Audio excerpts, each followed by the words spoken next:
শুনানি যেটা হবে সেটা হলো বিচারপতি খায়রুল হকের নেতৃত্বে আপিল বিভাগ ত্রয়োদশ সংশোধনী বাতিল করে যেই রায় দিয়েছিলেন সেটা সঠিক ছিল কিনা।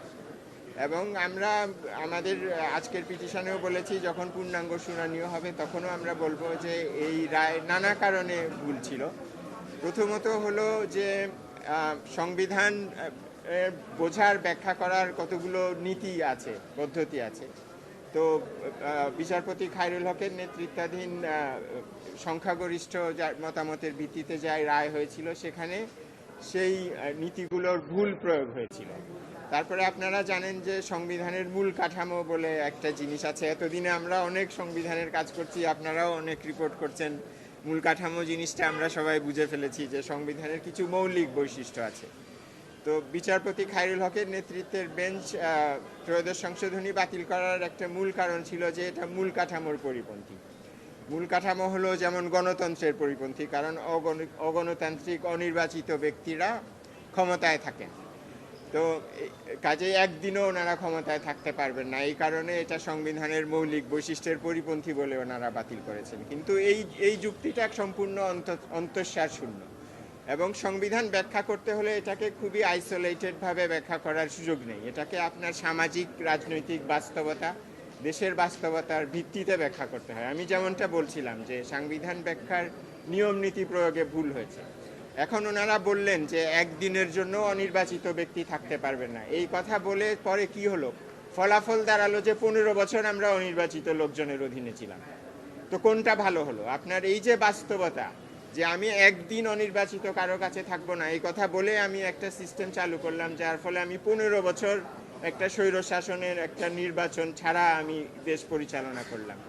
এই জিনিসটা তো আপনার দেখতে হবে। এবং সংবিধান ব্যাখ্যার এটা শুধু রাজনৈতিক বিষয় নয়, আপনার সাংবিধানিক আইন আপনাকে অ্যালাউ করে যে আপনি এই বাস্তবতাটা দেখবেন সংবিধান ব্যাখ্যার ক্ষেত্রে, যে আমি যে ব্যাখ্যাটা দিচ্ছি যে একদিনের জন্য অনির্বাচিত লোক থাকা খারাপ, এটার ফলাফল কি সেটা আপনার বিবেচনায় নিতে হবে ব্যাখ্যা করার। এই ফলাফলটা ওনারা বিবেচনায় নেন নাই, না নেওয়ার ফলেই এই 15 বছরের স্বৈরশাসন হয়েছে। কাজেই এই রায় অবশ্যই এটা পুনর্বিবেচনা হওয়া উচিত, বাতিল হওয়া উচিত, এবং যখন আপিল শুনানি হবে আমরা পূর্ণাঙ্গভাবে এগুলো বলবো। আমি মনে করি যে আমরা সঠিক পথে আছি। আমরা ত্রয়োদশ সংশোধনীটা বাতিল করা হয়েছে অনেকগুলো ঠুনকো যুক্তি দিয়ে, এবং যেগুলোই যুক্তিহীন, অন্তঃসার শূন্য যে যুক্তিগুলো ছিল।